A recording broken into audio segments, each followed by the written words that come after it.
In today's video, I'm going to teach you how to deactivate Snapchat account temporarily. 2025, step by step. If you're taking a break from Snapchat, the process works a little differently than you might expect, and it can only be done in a web browser.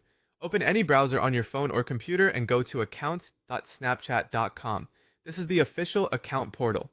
You won't find a deactivation switch inside the Snapchat app itself, so the website is the right place to start. Once the page loads, sign in with your Snapchat username or the email associated with your account, along with your password. If Snapchat asks for additional verification, just follow the prompts so it can confirm it's really you. When you're in, you'll see a list of options for your account. Look for the section labeled Manage My Account and open it. This is where Snapchat keeps controls for account settings. Inside, choose Delete My Account.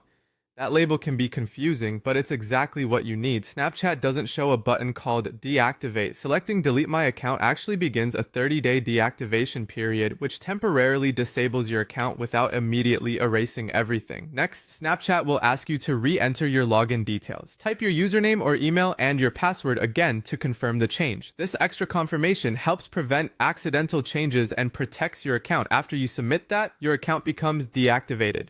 Here's what that means. Your profile is hidden, your friends can't contact you on Snapchat, and your account stays inactive for up to 30 days. During this time, you won't be able to send or receive snaps, and people won't be able to search for your profile. It's essentially a quiet mode for your entire presence on the platform. If you decide to come back, simply log in again within those 30 days using the app or the website and follow any on-screen steps to reactivate. Your friends list and settings should return once the reactivation is complete. If you do nothing for the full 30 days, Snapchat will proceed toward permanently deleting the account, so set a reminder if you think you might want to restore it. A few final tips to keep things smooth.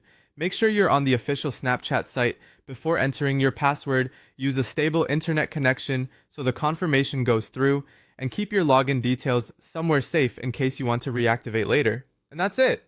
You've temporarily deactivated your Snapchat account the correct way.